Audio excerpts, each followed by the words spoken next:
सभी को नमस्कार। आज हम सभी कक्षा 7 विषय संस्कृत व्याकरण का प्रथम पाठ वर्ण विचार है पढ़ेंगे, यानी वर्णों पे विचार करेंगे।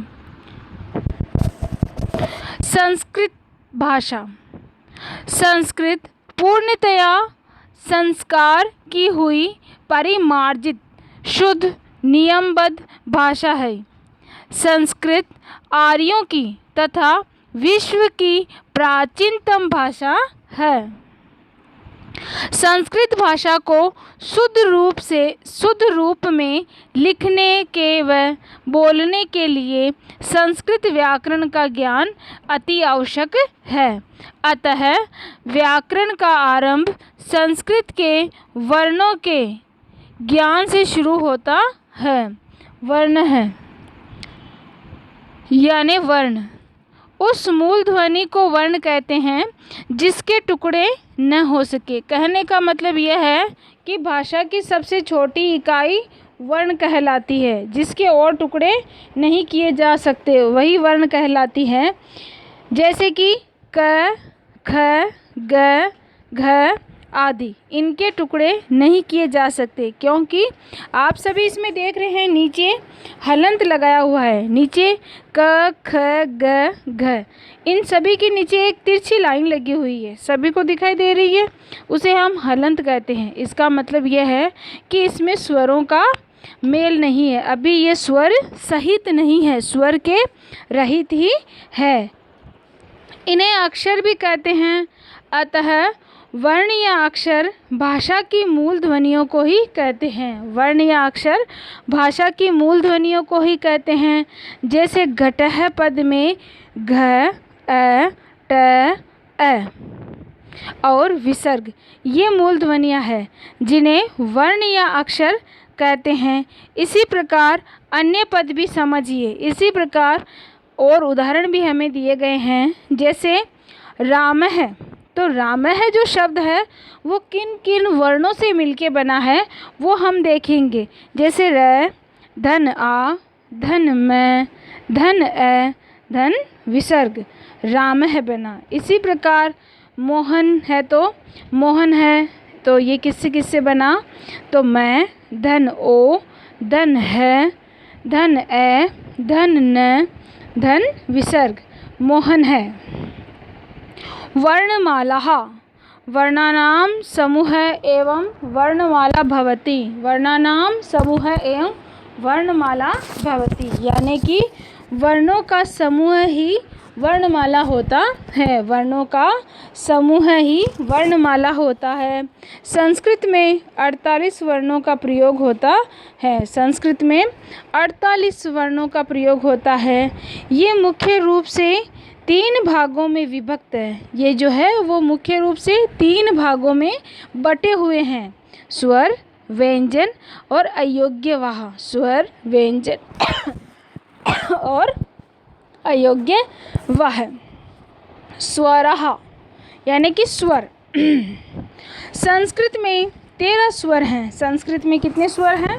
13 स्वर होते हैं संस्कृत में। स्वरों का उच्चारण स्वतंत्र रूप से होता है। स्वरों का जो उच्चारण है वह स्वतंत्र रूप से होता है। इनके उच्चारण में एक मात्रा का समय लगता है। इनके उच्चारण में स्वर, संस्कृत में स्वर 13 हैं। स्वरों का उच्चारण स्वतंत्र रूप से होता है। स्वरों का जो उच्चारण है वह स्वतंत्र रूप से होता है, अर्थात जिन वर्णों का उच्चारण कराने के लिए अन्य किसी वर्ण की सहायता नहीं लेनी पड़ती है उन्हें हम स्वर कहते हैं। कहने का मतलब यह है कि स्वरों का जो उच्चारण है यानी स्वरों का प्रयोग हम स्वतंत्र रूप से करते हैं। स्वरों का प्रयोग हम स्वतंत्र रूप से करते हैं, यानी इनको बोलने व लिखने के लिए हमें किसी की भी सहायता नहीं लेनी पड़ती है। स्वरों की संख्या 13 होती है। ए, आ, ई, उ, री, री, ए, ऐ, ओ, औ आदि। स्वरों का वर्गीकरण। उच्चारण काल अथवा मात्रा के आधार पर स्वर निम्न 3 प्रकार के माने गए हैं। उच्चारण काल अथवा मात्रा के आधार पर स्वर निम्न 3 प्रकार के माने गए हैं। रीहस्व स्वर, दीर्घ स्वर, पलुत स्वर। रीहस्व स्वर ए, ई, उ, री, लृ, ये रीस्व स्वर हैं। ये 5 होते हैं। इन्हें मूल स्वर भी कहते हैं। इनके उच्चारण में एक मात्रा का समय लगता है। इनके उच्चारण में एक मात्रा का समय लगता है, अतः इसे एक मात्रिक कहा जाता है। अतः इसे एक मात्रिक कहा जाता है। दीर्घ स्वर आ, ई, उ, री, ए, ऐ, ओ, औ, ये 8 होते हैं।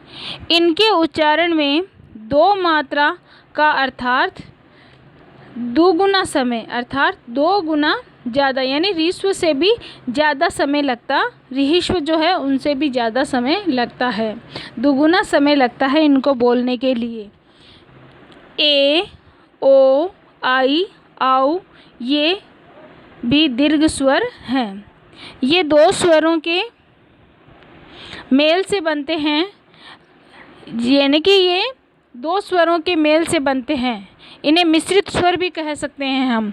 जैसे 2 स्वरों के मेल से किस प्रकार से बनते हैं, जैसे कि ए धन ई, ये 2 मिलने से बना ए धन ए मिलने से बना आई, धन उ मिलने से बना ओ, धन औ मिलने से धन ओ मिलने से बना औ। पलुत स्वर, पलुत स्वर अ, ई, उ, री, लृ, ए, आई, ओ, औ, ये 9 पलुत स्वर होते हैं। इनके उच्चारण में 2 मात्रा से भी अधिक समय लगता है, 2 मात्राओं से भी अधिक समय लगता है, अतः इन्हें त्रिमात्रिक भी कहते हैं, यानी इनको त्रिमात्रिक भी कहते हैं। जब हम किसी को दूर से बुलाते हैं तब पलुत स्वर का ही प्रयोग करते हैं। अर्थात उदाहरण के लिए जैसे अपन बोलते हैं ओम, ऐसे लंबा बोलते हैं ना, जिसमें 3 मात्राओं का समय लगता है, वो सभी पलुत स्वर में आते हैं।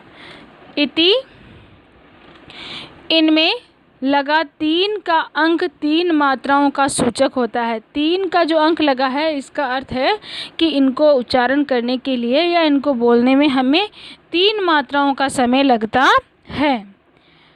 रीहिस्व, दीर्घ और पलुत स्वरों की कुल संख्या 22 है, जिनमें रीहिस्व 5, दीर्घ 8 और पलुत कितने होते हैं, 9 होते हैं। व्यंजनानी, व्यंजनानी यानी कि व्यंजन। संस्कृत में 33 व्यंजन है। संस्कृत में 33 व्यंजन है। व्यंजनों का उच्चारण स्वरों की सहायता से ही होता है। व्यंजनों का उच्चारण स्वरों की सहायता से ही होता है। व्यंजन उच्चारण में अर्धमात्रा का समय लगता है। व्यंजन उच्चारण में कितने अर्धमात्रा का समय लगता है। जिस व्यंजन में स्वर का योग नहीं होता है, जिस व्यंजन में स्वर का योग नहीं होता है उनमें हलंत का चिन्ह लगाया जाता है। उनमें क्या लगाया जाता है, हलंत का चिन्ह लगाया जाता है। स्पर्श व्यंजन सबसे पहले है स्पर्श व्यंजन, जिसमें क वर्ग है, जिसमें क वर्ग में क, ख, ग, घ, अड़, ये क वर्ग है। इसी प्रकार च वर्ग है, च, छ, ज, झ, ञ। इसी प्रकार ट वर्ग है, ट, ठ, ड, ढ, अण। इसी प्रकार त वर्ग है, त, थ, द, ध, न। इसी प्रकार प वर्ग है, प, फ, ब, भ, म। इन सभी में 5-5 वर्ण हैं और ये जो नीचे लाइन लगी हुई है इसका अर्थ है हलंत। इसमें हलंत लगा है, इसमें अभी स्वरों का मेल नहीं है, इसमें स्वर साथ नहीं है, इसीलिए इसमें हलंत लगाया गया है। स्वरों का योग नहीं होने के कारण इसमें नीचे हलंत लगाया गया है। ये सभी 25 व्यंजन स्पर्श वर्ण कहलाते हैं। ये सभी 25 व्यंजन स्पर्श वर्ण स्वर कहलाते हैं। अंतःस्थ जो अंतःस्थ है वो य, र, ल, व। ये 4 अंतःस्थ वर्ण कहलाते हैं। इनके उच्चारण करने में भीतर से कुछ अधिक बल से सांस लेनी पड़ती है, यानी इनको बोलते समय अंदर से कुछ अधिक बल लगाना पड़ता है या कुछ अधिक सांस लेनी पड़ती है। श, स, स है, ये 4 ऊष्म वर्ण है, ये ऊष्म वर्ण होते हैं। आगे संयुक्त व्यंजनानि। संस्कृत में संयुक्त व्यंजन यानी कि 2 वर्णों से मिलके जो बने हैं वो संयुक्त है, जैसे कि क्ष, त्र, ज्ञ, श्र, ध्य, प्र, ध्व, ध्व, ध, श्र इत्यादि। ये संयुक्त होने के कारण वर्ण नहीं कहे जाते हैं। ये संयुक्त होने के कारण इनको हम वर्ण नहीं कह सकते। संयुक्त वर्ण 2 व्यंजन मिलकर संयुक्त वर्ण बनाते हैं। जब 2 व्यंजन मिल जाते हैं तब वो संयुक्त वर्ण बनाते हैं। अब इसमें दिया गया है जैसे क, धन, श से बना क्षय, फिर इसमें ए का भी योग हुआ तो पूर्ण बना एक क्षय। इसी प्रकार द, धन, य तो ध्य बना, लेकिन इसमें जब ए का योग हुआ तब पूर्ण बना ये ध्य। इसी प्रकार त, धन, र से त्र बना, लेकिन इसमें ए का योग होने के बाद में ही ये त्र बना। इसी प्रकार ज, धन्य तो और इसमें फिर ए का योग हुआ तब बना ज्ञ। इसी प्रकार स, धन, र और फिर धन ए मिलकर बना श्र। इसी प्रकार ये सारे बने हैं, जैसे कि प, धन, र, धन, अ मिलके पूर्ण बना प्र। इसी प्रकार ये सारे बने हुए हैं। र अन्य वर्णों के साथ 3 प्रकार से संयुक्त होता है। जो र है वह अन्य वर्णों के साथ 3 प्रकार से संयुक्त होता है, अर्थात दूसरे वर्ण के बाद उच्चारित होने पर, जैसे प्र, त्र, श्र, क्र आदि। ट वर्ग के साथ र का संयोग होने पर ट्र, ड्र, ढ, ढ्र आदि। जिस वर्ण के साथ संयुक्त होता है उससे पहले उच्चारित होता है, जैसे कि शर्म, गर्म, कर्म, सर्प आदि। इस प्रकार र का 3 प्रकार से प्रयोग होता है। अयोग्य वह, अयोग्य वह यानी अयोग्य वह, जिस वर्ण का उच्चारण स्वरों के पश्चात होता है, यानी जिस वर्ण का उच्चारण स्वरों के पश्चात होता है वह अयोग्य वह कहा जाता है। अनुस्वार है और विसर्ग है। अनुस्वार है, स्वर के ऊपर जो बिंदु लगाया जाता है उसे अनुस्वार कहते हैं। स्वर के ऊपर जो बिंदु लगाया जाता है उन्हें हम अनुस्वार कहते हैं। स्वर के परे न अथवा म के स्थान पर अनुस्वार का प्रयोग होता है, यथा जैसे इयम धन गच्छति यानी इयम गच्छति, शान धन शी शांसी।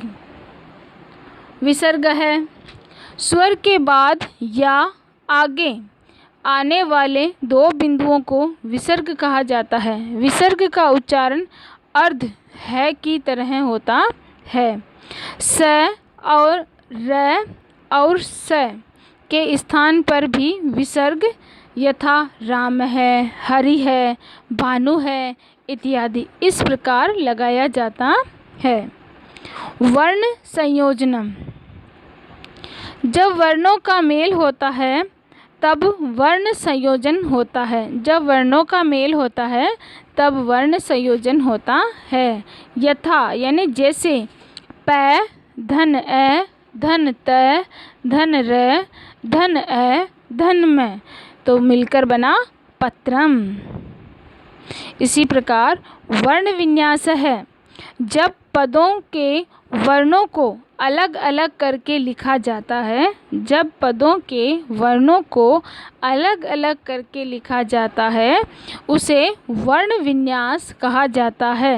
यथा जैसे वृक्षात पदे में व धन री धन क धन श धन आ धन त वर्णः सन्ति। वाक्य है पदानां समूह एव वाक्यम भवति, यानी कि पदों का समूह ही वाक्य होता है। पद है वर्णों के संयोग से, यानी कि वर्णों के मिलने से पद का निर्माण होता है। जैसे राम है मात्राः, स्वराणाम मात्रा रूपेण प्रयोग है, यानी स्वरों का मात्रा के रूप में प्रयोग। जो स्वर है वो मात्रा के रूप में किस प्रकार से हम प्रयोग करते हैं वो उदाहरण के अनुसार ऐसे आउ तक बताया हुआ इसमें है। जैसे ए की तो कोई मात्रा नहीं होती है, आ की मात्रा होती है, ई की भी मात्रा होती है, बड़ी ई की भी होती है, ऊ की भी होती है, बड़े ऊ की होती है, री की होती है, ली की भी होती है, ए की होती है, आई की, ओ की, औ की, अंग की, अह की और बड़े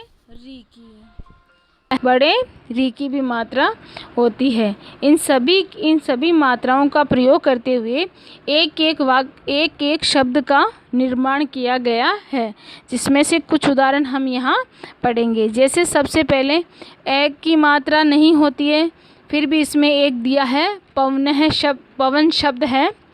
पवन शब्द का वर्ण क्रम दिया गया है। जैसे पवन किस किस वर्ण से मिलके बना है, तो प धन ए धन व धन ए धन न धन ए पवन बना। इसी प्रकार आ का देखेंगे अपन, आ की मात्रा का तो प धन आ धन ल धन आ पाला। इसी प्रकार ई की मात्रा का देखेंगे हम तो ग धन ई धन र धन ई गिरी बना। इसी प्रकार बड़ी ई की मात्रा का देखेंगे हम तो मैं धन ई धन ठ धन ई मीठी बना।